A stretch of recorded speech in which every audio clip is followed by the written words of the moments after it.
कृष्ण कृष्ण हरे हरे, हरे राम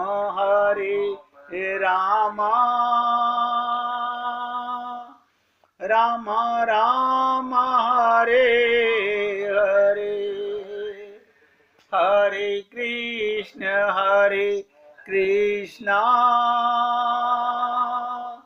कृष्ण कृष्ण हरे हरे, हरे राम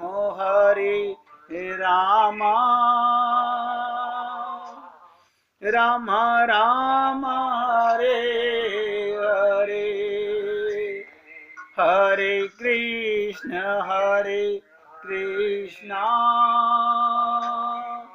कृष्ण कृष्ण हरे हरे, हरे राम राम राम हरे हरे।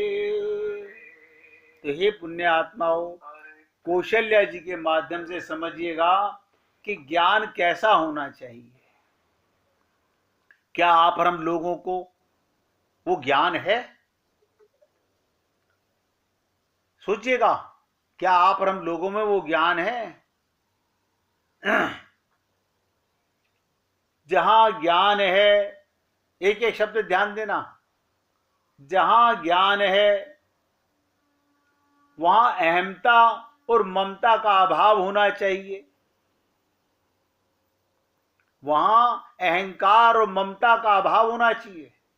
कौशल्या जी ज्ञानमयी हैं, इसलिए उनके विवाह में इसी क्रम का निर्वाह हुआ। वहां इसी प्रक्रिया की प्रधानता है।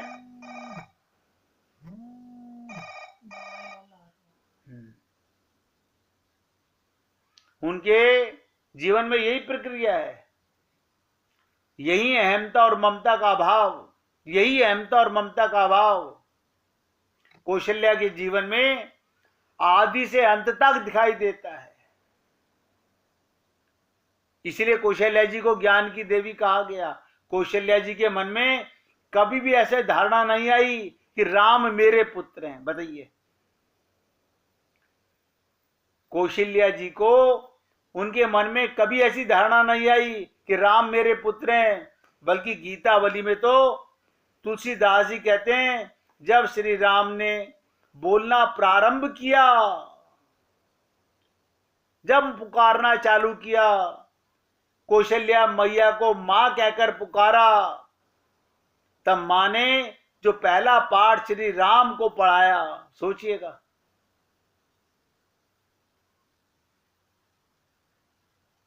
वो क्या था? मां ने तुरंत श्री राम का मुख बंद कर दिया।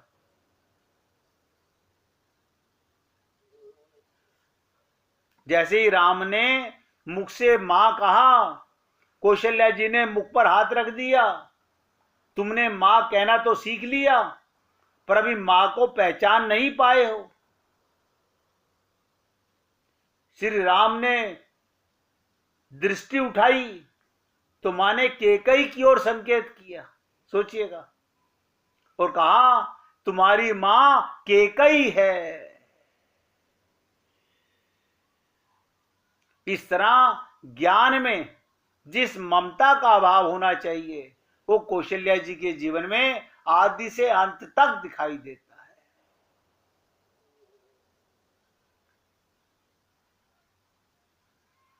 जब कौशल्या जी से प्रभु राम परमिशन लेने गए कि मां मुझे बन जाने का आदेश है, तो उन्होंने एक ही बात पूछी कौशल्या जी ने, क्या तुमने अपनी मां से पूछा, उनसे परमिशन ली? और जब उन्होंने कहा कि केकई मां ने ही कहा है, तो उन्होंने कहा बेटा फिर मेरे पास आने की जरूरत क्या थी? कहां से लाएंगे ऐसा हृदय हम लोग? यहां कोई ममता नहीं, कोई अहमता नहीं।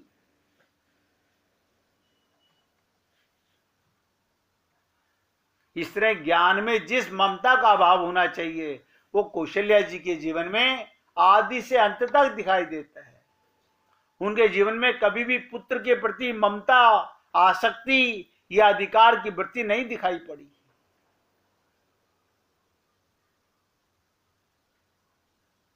जबकि कौशल्या जी पटमहिषी, बड़ी रानी महाराज दशरथ, उनकी तुलना में कैकेयी को अधिक महत्व देते थे। अब ध्यान से सुनो, महारानी कौन? कौशल्या जी, और दशरथ जी उनकी तुलना में कैकेयी जी को अधिक महत्व देते हैं, तो भी कौशल्या जी के मन में कोई आक्रोश कम से कम रामचरितमानस में दिखाई नहीं देता। जिस ज्ञान की परंपरा में कौशल्या जी का महाराज दशरथ के साथ परिणय हुआ, अहमता और ममता का परित्याग कर जीवन में ऐसी वृत्ति होनी चाहिए, तो कौशल्या जी ज्ञान की देवी है। आप और हम लोग अपने जीवन में झांक कर देखें कि हम भी अपने बच्चों का कन्यादान भी करते हैं, सब कुछ करते हैं, लेकिन ये अहमता और त्याग की भावना हमारे अंदर अगर ऐसी होती है, क्योंकि संसार का नियम है, ये आप कोई एहसान नहीं कर रहे हैं।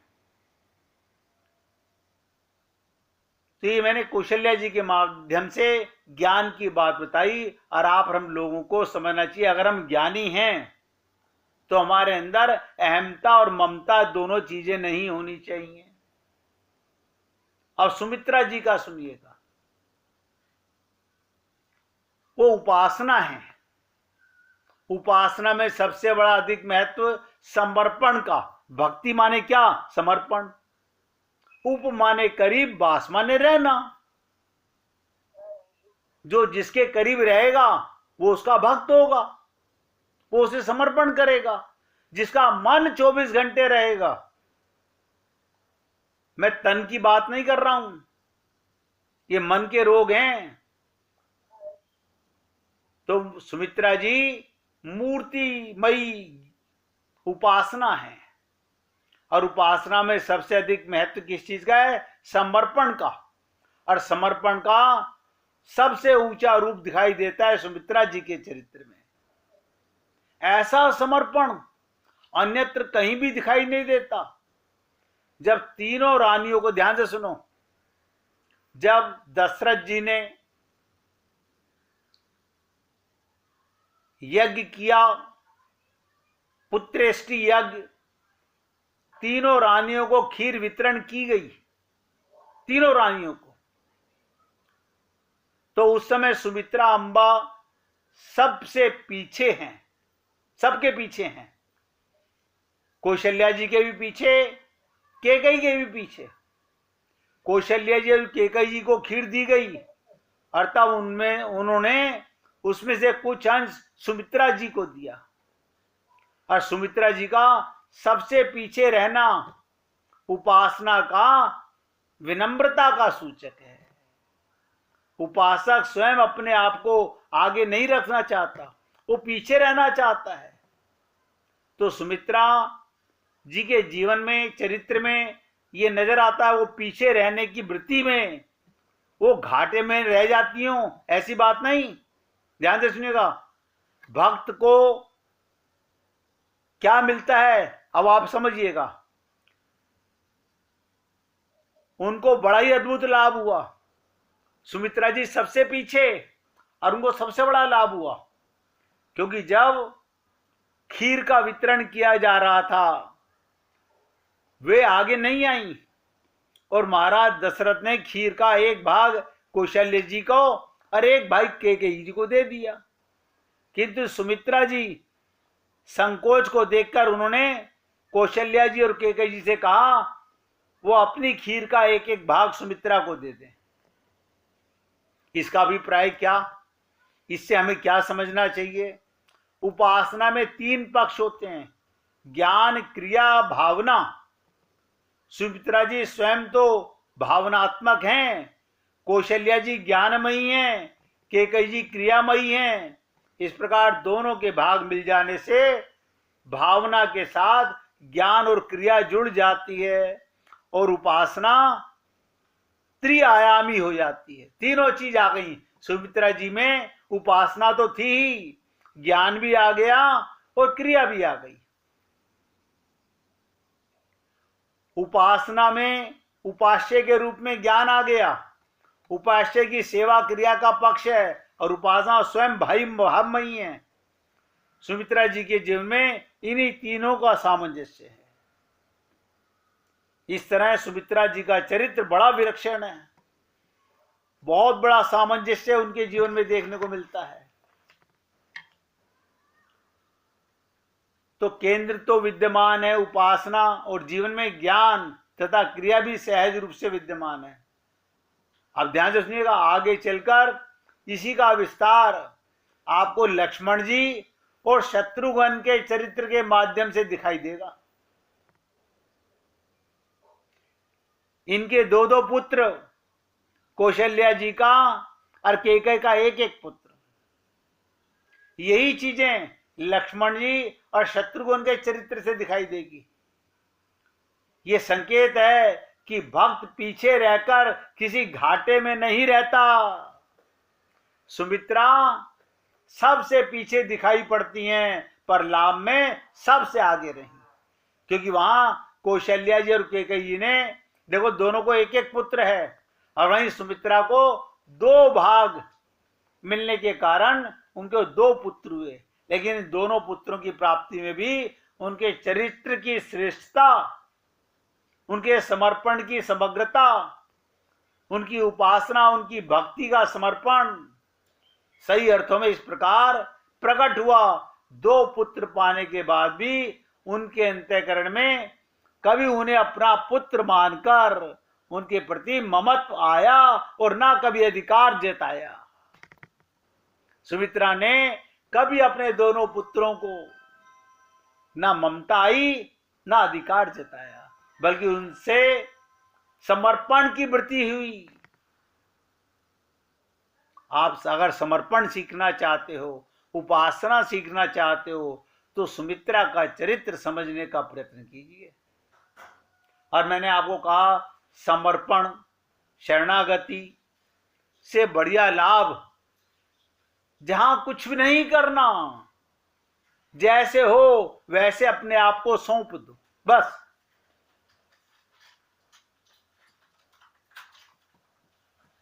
थोड़ी सी चर्चा कर रहा हूं, एकाग्रचित्त होकर के सुनिएगा। आज ही नहीं, कल फिर करूंगा ये चर्चा जो शरणागति की, समर्पण की भाव की है। क्यों? सारे ग्रंथों का, गीता भागवत रामायण का मूल सार ही समर्पण शरणागति है। ये समर्पण की प्रक्रिया क्या है? अगर इसे ध्यान से समझेंगे तो हमारे विवेक में कुछ उन्नति होगी। भक्त की मान्यता है, जो वस्तु जिससे मिली हो, ध्यान से सुनो, भक्त की क्या मान्यता है? जो वस्तु जिससे मिली हो उसे ही अर्पित कर देना। जिसे श्लोकों में कहा गया, त्वदीयं वस्तु गोविंदम तुभ्यमेव समर्पे। ऐसा नहीं भक्त कोई अपनी वस्तु भगवान को अर्पित करता है। भक्त के पास है क्या? अभी सुना था ना, यमुनाचार्य जी के मुख से, ठिठक गए कि प्रभु मेरा है क्या? यही भक्ति का लक्षण है। अपना कुछ भी ना मानना। तेरा तुझको अर्पण क्या लागे मेरा, मैं तो खुद तेरा हूं। आप बताइए, रामचरितमानस कह रही है ईश्वर अंश, आप किसके अंश हो? परमात्मा के। गीता कह रही है ममे वांशो। लेकिन हम अपनी बुद्धि से क्या अपने को परमात्मा का समझते हैं, मानते हैं, जानते हैं? ये भाव मन में आता है। जब यही भाव नहीं आ रहा तो समर्पण किसका करोगे? आप बताओ, किसका समर्पण करोगे? ये केवल सुन लेने से ईश्वर अंश जीव विनाशी, पहले शब्द पे रुक जाओ, ईश्वर अंश। अरे मैंने कभी समझा ही नहीं, मैं परमात्मा का पुत्र हूं, उनका अंश हूं, अब उनकी गोदी में बैठा हुआ हूं, उनको समान उनका अर्पण कर रहा हूं, अपनापन कर रहा हूं। मैंने देखो ये चढ़ाया, मैंने देखो ये चढ़ाया। ये अर्पण है, ये समर्पण है। इसलिए श्लोक बना, त्वेदियम वस्तु गोविंदम तुभ्यमेव समर्पे। ऐसा नहीं, भक्त कोई अपनी वस्तु भगवान को अर्पित करता है, उसकी तो भावना यही रहती है कि हम जो भी हमें मिला है सब भगवान ने ही तो दिया है। अब हमारे मन में आता है भाव, नहीं हम तो हमारे पति ने कमाया है, हमारे पिता ने कमाया, हमारे पिता ने कन्यादान में दिया था। ये देखो कैसी अज्ञानता है हम लोगों के अंदर। सारी सृष्टि भगवान की, जड़ चेतन सब भगवान बना हुआ है, लेकिन हमारी बुद्धि, हमारा ज्ञान, क्योंकि उपासना नहीं है, समर्पण नहीं है। मैंने आप लोगों को यमुनाचार्य जी के माध्यम से समझाने का प्रयत्न किया। यानी ये देखिए, शरणागति में रामानुज स्वामी जी के गुरु यमुनाचार्य जी कह रहे हैं भगवान से, गया था अर्पण करने, भगवान ने कहा करो अर्पण, तो ठिठक के खड़े हो गए कि प्रभु क्या अर्पण करूं, जो देख रहा हूं सब कुछ तुम्हारा है, आप ले और हम देखते हैं। हम तो उसमें भी कंजूसी करते, नहीं नहीं ये नहीं, ये नहीं, ये नहीं, ये इतना नहीं, इतना, इतना नहीं, इतना। उसने हमारे कन्यादान में इतना दिया था, हमें इतना देना है। उसने हमारी बहू को ये दिया था, हमें उसकी बहू को ये देना है। कैसे हम लोग मूर्ख हैं, कैसे अज्ञानी हैं, और अपने को विद्वान मानते हैं, पढ़े लिखे मानते हैं। समर्पण का भाव आएगा कैसे? एक मन है, समर्पण करें कैसे? इसलिए मैंने कहा कि इसकी चर्चा आज भी कर रहा हूं, कल फिर निवेदन करूंगा। और किसी भक्त को भजन सुनाना हो तो निकाल के रखना भाई। मैं तो, क्योंकि मेरा गला बहुत खराब चल रहा है कल से, इसलिए ज्यादा नहीं, लघुता में बताने का प्रयत्न करूंगा। भक्त की मान्यता जो वस्तु जिससे मिली है उसे अर्पित करनी है। अपनी वस्तु भगवान को अर्पित करता है, उसकी तो भावना यही रहती है, हमें जो भी मिला है सब भगवान ने ही दिया है, सब भगवान का है, अर्पण करेंगे तो इसी भाव से प्रभु तुम्हारी वस्तु तुम्हें सौंप रहा हूं।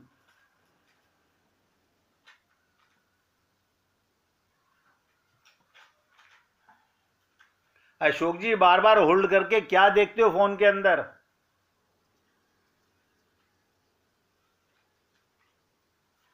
सत्संग से ज्यादा इंपॉर्टेंट कोई चीज आती है फोन पे? यही हमारे मन की गुलामी है।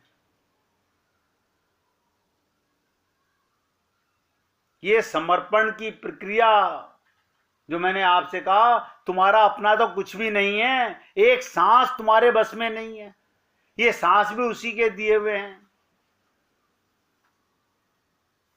आप सोचो, ये सांस भी परमात्मा के दिए हुए हैं। हमसे किसी ने पूछा था, जो मैं बता रहा था अभी, तत्व ज्ञान के लिए जिसने पूछा था, उसी ने पूछा फिर मेल डाल के कि गुरुजी हम तो बहुत दूर हैं, हमें नाम दीक्षा कैसे मिलेगी? तो मैंने कहा, हाँ, उसको जवाब दिया मैंने कहा सत्संग में इसको भी बता देंगे। परमात्मा ने जब आप आए हो इस देह में, आपको मंत्र दे करके भेजा है, सबको दे के भेजा है। ये गुरु जो बाहर दे रहे हैं, ये उसी मंत्र को दोहरा रहे हैं। आप कहेंगे नहीं नहीं, हर संप्रदाय का अलग मंत्र है।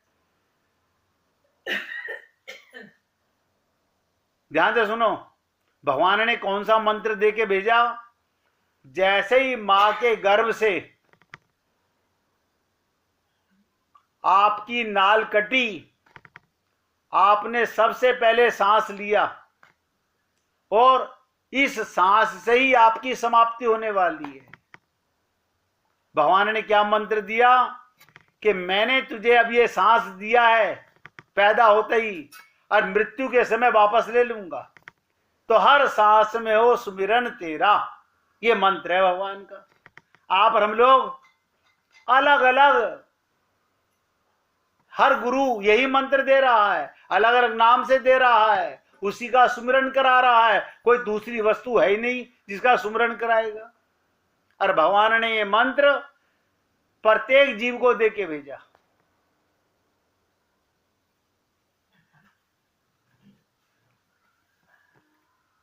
तो भगवान का है, हर सांस भगवान का। अगर भगवान को अर्पण करेंगे, भगवान का सुमिरन करेंगे, तो इसी भाव से प्रभु तुम्हारी ही वस्तु तुम्हें सौंप रहा हूं। क्या? हे प्रभु, तेरा ही तुझे सौंप रहा हूं। तो सुमित्रा जी ने क्या किया? यही किया। क्षीर का एक भाग कौशल्या ने दिया और एक भाग कैकेयी ने दिया। इन दोनों भागों को उनके 2 पुत्र हुए, पर इन दोनों पुत्रों में से उन्होंने एक को कौशल्या जी के पुत्र की ओर और दूसरे को कैकेयी के पुत्र की ओर सेवा में लगा दिया। एक को राम का सेवक बना दिया, एक को भरत का सेवक बना दिया। सोचो पुण्य आत्मा, क्या आप और हम लोग ये भाव कभी मन में ला पाएंगे? समर्पण समझ पाएंगे? शरणागति कर पाएंगे? मैंने शुरुआत की थी आज के सत्संग की। हम सबको एक अपॉर्चुनिटी मिली है, उस अपॉर्चुनिटी को अवेल करें कि ना करें। सबको सांस मिले हैं, 24 घंटे चल रहे हैं और हम ले रहे हैं, लेकिन जिसकी कृपा से मिले हैं, जो सांस देने वाला है, उसे भूले हुए हैं। और कहते हैं हम भगवान को याद कर लेते हैं। भगवान ने तो मंत्र दिया था, हर सांस में हो सुमिरन तेरा, बस। और सुमिरन क्या? उससे अपना संबंध याद रहे 24 घंटे। मैं किसका, मैं किसका, मैं किसका, ये रटना नहीं, बोलना नहीं, ध्यान में रहे। कई बार हम आपसे कहते हैं ना कि ध्यान में रखना सदा, भगवान रहते साथ में। इसलिए हे पुण्य आत्माओं, आज मैं अपने सत्संग को यहां विराम दे रहा हूं, क्योंकि गला अब ज्यादा बोलने से मना कर रहा है। कल आपकी सेवा में इसी समर्पण भाव से, सुमित्रा के भाव से निवेदन करूंगा। अच्छा लगे तो जीवन में उतारिएगा। अब आप बाई जी से भजन सुनिएगा। सुनाइए बाई जी।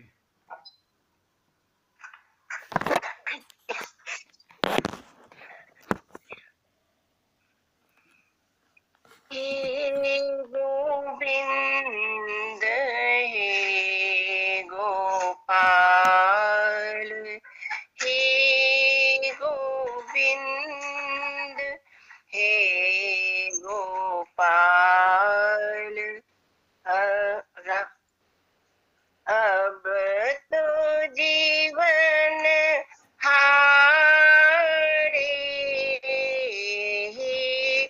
गोविंद राखो शरण, हे गोविंद राखो शरण। अब तो जीवन हारे, गोविंद हे गोपाल। नीर पीवन हेतु गयो, सिंधु के किनारे। सिंधु बीच बसत ग्राम, सिंधु बीच बसत ग्राम। चरण धरि पछा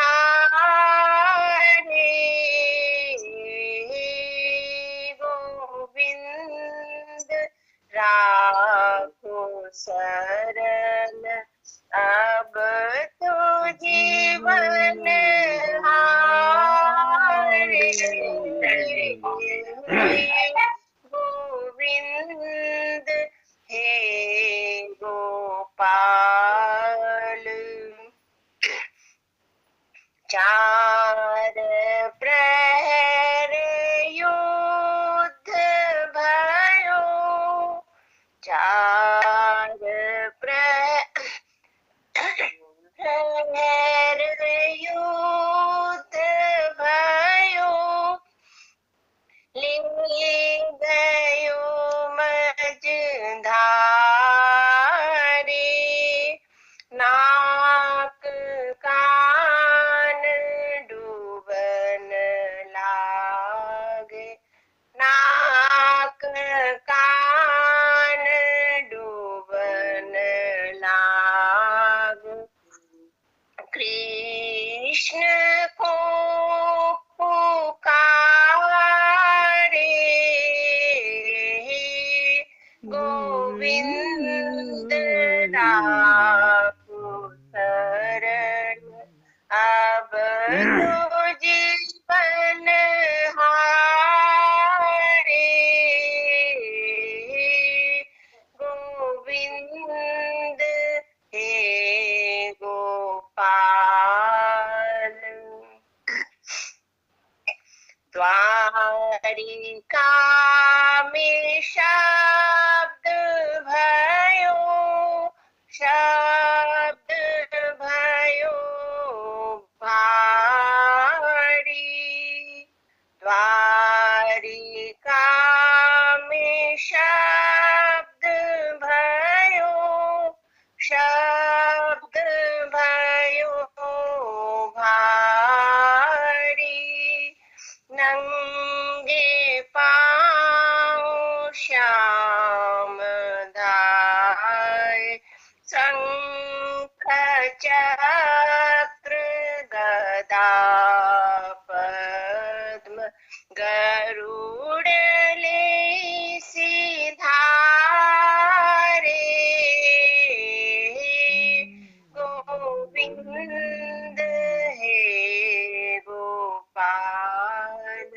अब तो जीवन हारे, गोविंद राखो शरण, अब तो जीवन हारे, गोविंद हे गोपाल। सूर कहे श्याम सुनो, सूर कहे श्याम सुनो, शरण मोतिहारी, सूर कहे श्याम सुनो, शरण में तुम्हारी,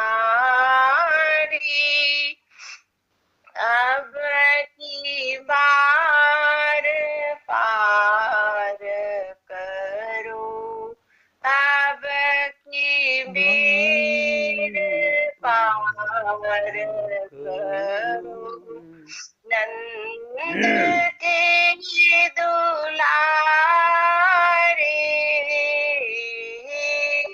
गोविंद राखो शरण, अब तो जीवन हारे,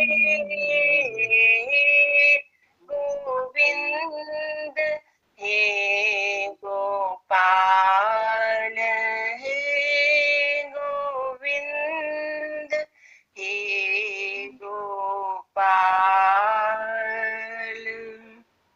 बोलिए वृंदावन बिहारी लाल की जय।